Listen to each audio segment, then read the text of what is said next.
Amira stood in front of the mirror of the small but beautiful bridal studio in Abuja, her heart racing with excitement. The soft cream gown she had designed herself flowed like a quiet river, the delicate embroidery shining under the warm lights.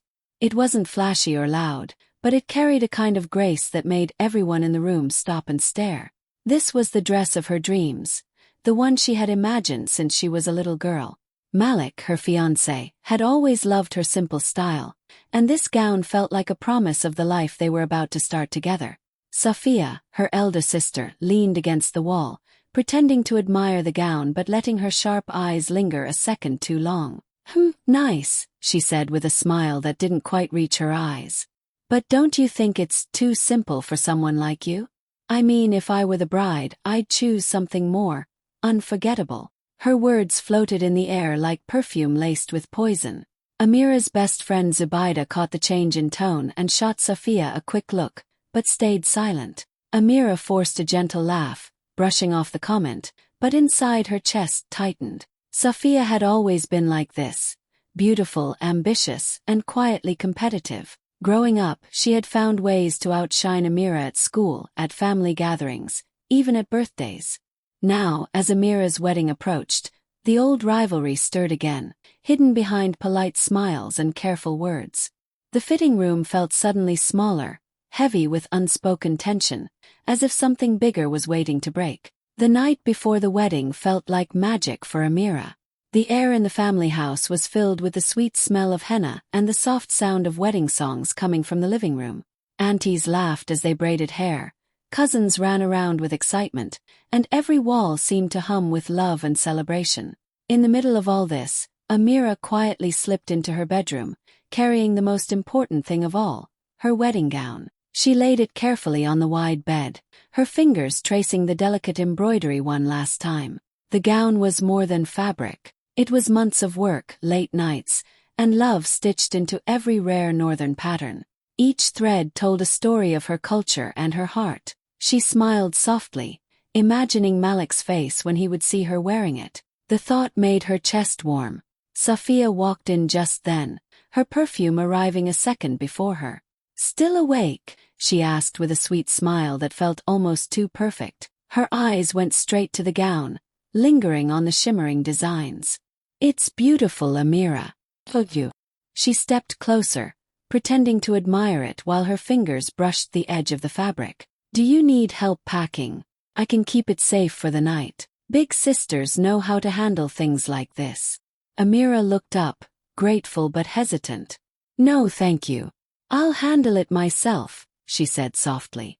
Safiya's smile didn't fade, but her eyes flickered with something unreadable, a quick spark of envy that disappeared as fast as it came.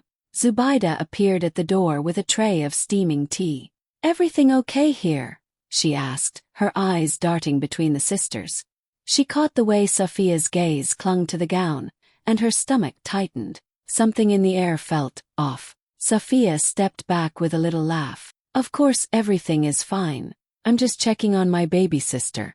Big day tomorrow." Her voice was light, but the way she looked at the gown again made Zubaida's heart skip. When Safiya finally left the room, Zubaida closed the door and whispered, "Keep the dress close tonight. Don't leave it alone, even for a minute." Amira chuckled, brushing off the warning. "You're worrying too much. She's my sister." But as Zubaida helped her fold the gown back into its silk cover, a small chill crept across the room. Outside, the music of celebration carried on, but inside, the quiet held a different kind of energy, one of hidden plans and unspoken jealousy. Amira tried to shake it off, focusing on the happiness waiting for her in the morning. Still, when she finally lay down to sleep, she found herself glancing at the gown again and again, as if her heart already knew that tomorrow's joy would not arrive without a storm. Morning broke with golden sunlight spilling into the house, but instead of joy, a strange panic filled the air. The wedding day had finally arrived, yet Amira woke to the sound of frantic footsteps and raised voices. Zubaida burst into the room, breathless, her scarf half slipping off her head. "Amira, the gown, it's gone." Amira sat up so quickly her heart seemed to slam against her chest. "What do you mean gone? I put it right there." She pointed to the spot on the bed where the silk cover had rested all night. Only an empty space remained, the sheets slightly wrinkled as if something or someone had carefully lifted the dress away. Within minutes, the entire bridal team was in a frenzy. Cousins turned the room upside down, opening wardrobes, checking under the bed, even searching the hallway. The carefully planned morning turned into a storm of nervous voices and clattering footsteps. Makeup artists whispered to each other, their brushes trembling in their hands. Someone dropped a box of bangles, and the sound of metal hitting the floor rang like an alarm. Zubaida clutched Amira's shoulders, her own eyes wide with fear. "I told you last night. I told you something felt wrong." Amira's hands shook as she opened the empty silk cover, her breath catching. Months of work, her grandmother's patterns, the heart of her wedding, all gone in a single night. As the chaos grew, Malik's family arrived earlier than expected. His mother stepped into the room, her elegant wrapper rustling as she looked around in confusion. "What is happening here? Why are you not dressed?" she asked, her calm voice carrying a sharp edge. Behind her, Malik stood frozen, his eyes searching Amira's face for answers. Before Amira could speak, Safia swept into the room like a gust of perfume and worry. Her brows were drawn together in the perfect mask of concern. "Ya Allah! The dress! It's missing!" she cried, clutching her chest dramatically. Who could do such a thing on a day like this? Her voice trembled, but Zubaida caught the tiny curve of a smirk hiding at the corner of her lips. Safia bent to help search, pulling open drawers with exaggerated urgency, crocodile tears glittering in her eyes. "We'll find it, don't worry," she said, though she never looked directly at Amira. Guests began to arrive and whispers floated through the house like smoke. "Did you hear? The bride's gown is missing. Maybe the wedding will be delayed or cancelled." Phones buzzed as relatives sent messages to one another, the rumor spreading faster than the morning light. Amira stood in the middle of the storm, her heart heavy but her face calm. Inside, fear twisted like a knife, but she refused to let anyone see her break. Her mind raced, but one thought cut through the noise. "A dress can disappear, but my wedding will not." She clenched her hands, unaware that the real thief was standing only a few steps away, smiling behind a mask of sisterly love. Outside the noisy house, the Abuja morning had turned bright and hot. Cars lined the street as more guests arrived, their curious faces peeking through open gates. Inside, the search for the missing gown continued like a storm with no end. Amira sat quietly on the edge of her bed while voices rose and fell around her. Everyone was talking at once. Cousins shouting, aunties praying under their breath, makeup artists pacing with nervous hands. But deep inside, Amira felt an unexpected stillness, like the eye of a hurricane. Meanwhile, in the driveway, a young cousin named Khalil had stepped outside to escape the chaos. He was heading toward his car when something caught his eye. Parked near the corner was Safia's silver sedan. Through the half-open window, he saw her sitting in the driver's seat, phone in hand, her face glowing with a sly satisfaction. Draped across the back seat, shining against the sunlight, was the gown. Amira's gown. Khalil froze, his heart thudding. Safia leaned toward the fabric, running her fingers over the delicate embroidery as if showing it off to an invisible audience. She even tilted her phone, snapping a photo and laughing softly to herself. That single sound, a laugh too sweet, too pleased, made Khalil pull out his own phone. Without thinking, he hit record. The video captured everything: the stolen gown, the secret smile, the betrayal. Within minutes, the clip was in the family group chat. One cousin forwarded it to another, until phones across the house buzzed like angry bees.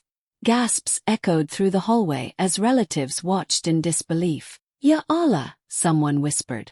"She took it." The news spread faster than wildfire. Malik's mother gripped her phone so tightly her knuckles turned white. An uncle muttered prayers under his breath. Even the younger cousins, who barely understood the scandal, stared wide-eyed at the flashing screens. Back in the bedroom, Zubaida rushed in, phone trembling in her hand. "Amira, you need to see this." She pressed play, and there was Safia on the screen, proudly flaunting the very dress everyone was searching for. Around them voices erupted. Anger, shock, curses aimed at Sophia's name. But Amira did not cry. She did not scream. Instead, she watched the video once, her face unreadable, and then gently handed the phone back. Her friends waited for an explosion, but she only took a slow breath and whispered, "If a dress can be stolen, my dignity cannot." The room fell silent. In that quiet, her words carried more power than any shout. Outside, Sophia was still sitting in her car, unaware that her secret victory had already crumbled. Guests who had been gossiping about a cancelled wedding now whispered a different story, a story of a bride whose grace could not be touched, even by betrayal. The house buzzed with tension as the stolen gown video kept flashing across phones. Guests huddled in corners, whispering updates like reporters at a breaking news scene. Some suggested calling the police. Others begged Malik's family to postpone the ceremony. A few aunties cried, fearing the wedding would turn into a public disaster. But in the middle of all the noise, Amira stood still, her face calm, her heartbeat steady. "Cancel nothing," she said softly, her voice carrying enough strength to quiet the room. Malik stepped forward, worry etched across his face. "Amira, what do we do now? We can't let her win." Amira looked at him, a faint smile playing on her lips. "She hasn't won anything," she replied. Without another word, she turned and walked out of the bedroom, leaving everyone stunned. Zubaida hurried after her, calling her name, but Amira didn't stop. Her feet carried her across the courtyard to the back of the family compound, where an old wooden door stood half hidden by climbing vines. It was her late grandmother Zainata's studio, a quiet room that smelled faintly of dye and earth, a place Amira hadn't entered in years. She pushed open the creaky door and stepped inside. Dust floated like tiny stars in the filtered light. Wooden chests lined the walls, filled with fabrics that told the story of her family's past. Hand-woven wrappers, dyed scarves, beads once worn by queens. Her eyes fell on a large trunk near the window. Slowly, she opened it and gasped. Inside lay the indigo osso-oak robe her grandmother had guarded like a treasure. The fabric shimmered deep blue with threads of silver, every inch dyed by hand. It carried the scent of tradition, of history, of unshakable strength. Amira ran her fingers across the cloth, remembering the stories her grandmother used to tell, that this robe was worn by women who faced storms and refused to bow. Tears filled her eyes, but they were not tears of sorrow. They were tears of clarity. "Grandma," she whispered, "let your strength cover me today." With careful hands, Amira dressed herself in the robe. It felt powerful, like wearing the heartbeat of every woman who had come before her. She adjusted the matching head tie, the deep indigo glowing against her skin. In the cracked mirror by the door, she saw not a bride robbed of her gown, but a queen ready to write her own story. When she finally stepped back into the courtyard, hours had passed. Conversations stopped mid-sentence. Phones lowered. Guests turned as if a royal figure had entered. The indigo robe caught the sunlight, its silver threads sparkling like stars. Malik's breath hitched, awe replacing worry. No one spoke at first. Then an elderly aunt whispered, "Zainata lives again." Amira smiled gently. "A dress can be stolen," she said, her voice steady and strong, "but heritage cannot." In that moment she was no longer just a bride. She was a living legend walking toward her destiny. The wedding hall glittered with gold lights and fresh flowers, but an uneasy silence still floated in the air. Guests sat in small clusters, whispering about the stolen gown and wondering if the ceremony would even happen. Photographers adjusted their cameras with restless hands, waiting for a bride who seemed to have vanished. Malik stood at the front of the hall in a crisp white agbada, his eyes fixed on the empty doorway. He tried to smile at well-wishers, but worry pressed heavy on his chest. Then the music changed. The soft beat of talking drums rolled through the hall like a heartbeat, steady and commanding. Heads turned toward the entrance. At first, no one moved, unsure of what they were seeing. But when Amira stepped into the light, a collective gasp swept across the room. She walked slowly, every step graceful and certain, the indigo osso-oak robe glowing under the chandeliers. The deep blue fabric shimmered with silver threads that seemed to catch the light and throw it back like tiny stars. The matching head tie framed her face like a crown. Each fold of the robe whispered of history, of strength, of women who had faced storms and remained unshaken. Phones flew into the air as guests scrambled to capture the moment. In seconds, the hashtag the bride in indigo began trending across social media. Twitter filled with comments. Forget designer gowns, this is culture. This bride just rewrote the definition of elegance. Instagram stories lit up with videos of her entrance, hearts and fire emojis flooding the screen. Even people outside the hall, scrolling on their phones, felt the power of a bride who refused to be defeated. Malik's eyes widened, his breath catching as Amira drew closer. The worry that had clouded his face melted into awe. He blinked back tears, unable to look away. "The queen of our ancestors," he whispered, his voice trembling. "That's my bride." The guests, once restless, now sat in reverent silence as Amira passed. Some aunties pressed their palms together in quiet prayers.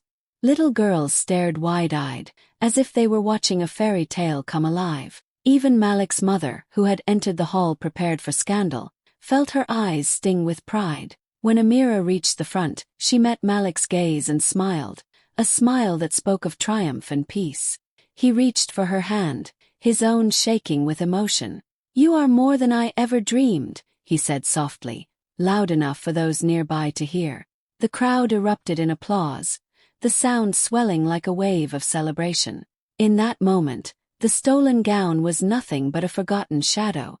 Amira had turned humiliation into history, proving to everyone in the room, and thousands watching online, that true beauty isn't bought, borrowed or stolen. It is lived, and it shines brightest when challenged. The celebration was in full rhythm when the doors at the back of the hall swung open again. Conversations slowed, then fell into a tense hush. Safia stepped inside, her chin lifted high, the stolen cream gown hugging her like a secret she still believed was safe. The delicate northern patterns shimmered under the chandeliers, the same patterns that had once been Amira's dream. For a split second, Safia paused, expecting the kind of gasp that follows a dramatic entrance. But the reaction was nothing like what she imagined. Instead of applause or admiration, the crowd shifted uncomfortably. As darted away, some guests lowered their phones.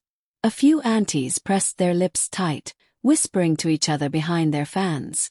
The silence felt sharp like glass under bare feet. Safia's confident smile flickered. She began to walk forward, the train of the gown trailing behind her, but every step echoed with a strange emptiness. Children stared openly, sensing something was wrong even if they didn't understand. Cousins who once hung on her every word now avoided her gaze. Phones buzzed quietly as guests shared the viral video that had already revealed her betrayal. Her secret wasn't a secret anymore. It was a headline flashing in every pocket. Near the front row, Malik's mother stood with calm authority. Her wrapper shimmered as she turned to face Safia, her expression unreadable but her eyes sharp as knives. When Safia stopped before her, trying to force a shaky smile, Malik's mother said clearly, her voice carrying across the hall, "A thief can wear silk but never respect." The words landed like thunder. Gasps rippled through the crowd. Someone near the back muttered, "That's the dress," and another voice whispered, "She really did it." Safia's stomach tightened, her breath catching as the weight of public shame settled over her. She tried to speak, but her throat felt dry. I just wanted to." The sentence died before it could leave her mouth. Everywhere she turned, eyes followed her, not with envy but with disappointment. Friends who once admired her beauty now looked at her as if she were a stranger. The cream gown, once a prize, now felt heavy and cold against her skin. At the center of the hall, Amira stood beside Malik, radiant in her indigo robe. She didn't flinch or frown. Her calm grace made Safia's humiliation even sharper. Safia's eyes met her sister's for a brief moment. In Amira's gaze there was no gloating, only a quiet strength that felt impossible to face. Whispers spread like wildfire. "She stole it. Imagine the jealousy. Shameful." Safia's heart pounded. Her plan to outshine the bride had crumbled into a spectacle of disgrace. The gown that once promised glory now clung to her like proof of her worst decision. In that hall filled with tradition and triumph, she stood alone, wrapped not in victory, but in a silk dress that screamed betrayal. The hall was already thick with whispers when a sudden flicker lit up the giant wedding screen behind the stage. Guests turned in surprise, expecting a slideshow of romantic photos. Instead, a shaky video began to play, one everyone in the family chat had already seen on their phones, but never this big, never this loud. The screen showed Sophia sitting in her silver car, the stolen cream gown draped proudly across the back seat. Her face glowed with a sly smile as she stroked the fabric and tilted her phone for pictures. A soft laugh escaped her lips, cruel and careless. The sound filled the speakers, echoing across the hall like a confession no one could deny. Gasps exploded through the crowd. Aunties covered their mouths. Children pointed in confusion. Guests who had doubted the rumors now had proof flashing in front of them. Phones shot back into the air as people recorded the screen, spreading the truth to social media in real time. The hashtag wedding thief began trending within seconds. Sophia froze where she stood, her hands tightening around the folds of the stolen dress. Her confident posture collapsed as the room erupted into a storm of angry murmurs. "Unbelievable," someone hissed. How could she do this to her own sister? Panic flashed across Sophia's eyes. She spun toward the exit, desperate to escape the hundreds of eyes burning into her. But before she could slip away, two uncles stepped calmly into her path. "Not so fast," one said softly, his voice firm but controlled. Other relatives formed a quiet wall behind them. There was no pushing through. All attention turned to the front where Malik now stood, his white agbada glowing against the stage lights. He looked from the screen to the crowd, then finally to Amira, who remained steady in her indigo robe. Taking a deep breath, Malik raised his voice so everyone could hear. "Today was meant to celebrate love," he began, his tone clear and strong. "And love is not measured in fabric. It is measured in honor." He glanced briefly at Sophia, then back at the guests. "This bride beside me chose dignity over revenge. No theft can steal her worth, because true beauty cannot be bought or stolen." Applause thundered through the hall. Guests rose to their feet, clapping and cheering as the tension melted into a wave of support. Some shouted Amira's name, others simply wiped tears from their eyes. The sound was so loud it seemed to shake the chandeliers. Sophia lowered her head, her cheeks burning as the cheers swelled around her. The dress she had stolen now felt like a cage, each stitch a reminder of her betrayal. Amira, meanwhile, stood quietly, her soft smile shining brighter than any spotlight. She hadn't needed to expose her sister. The truth had exposed itself, and the world had chosen grace over greed.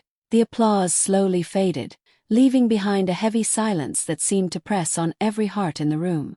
Sophia stood frozen near the exit, her shoulders trembling as the stolen gown clung to her like a guilty shadow.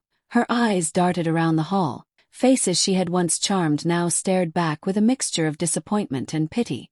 The weight of her choices finally crashed over her like a wave too strong to fight. Her knees buckled, and she sank to the polished floor, the silk pooling around her like a broken crown. A small sob escaped her throat, sharp enough to cut through the murmurs. The music stopped completely. All eyes turned to her as tears streaked down her perfectly powdered face. I can't," she choked out, her voice trembling. "I can't carry this anymore." Her words came in bursts, each one heavier than the last. "I was jealous. All my life, I watched Amira shine while I stood in the shadows. She had talent, love, everything I thought should be mine. And when I saw that gown, I wanted to take something from her, just once. I thought it would make me feel powerful, but it only made me feel empty." Her confession filled the hall with a deep, aching silence. Some guests dabbed at their eyes. Others looked down, uncomfortable but unable to turn away. Malik held Amira's hand tighter, his face soft with sadness rather than anger. Sophia turned toward her sister, her makeup smeared, her voice breaking. "Amira, I am so sorry. I don't deserve your love or this family. Please, please forgive me." Amira stepped forward slowly, her indigo robe trailing like a river of calm. The room seemed to hold its breath as she approached her sister. She crouched down so they were eye to eye, her face gentle but steady. "I forgive you," Amira said softly, her words carrying across the hall. "But trust is earned, not borrowed." Her voice didn't waver. "I love you, Sophia. I will always love you. But love does not erase the need to make things right." The power of those words rippled through the guests. They weren't just sisters speaking, they were women showing the painful truth of forgiveness. Kind but firm, loving but clear. Sophia sobbed harder, nodding as if each tear was a promise to do better. Amira reached out and pulled her into a quiet embrace.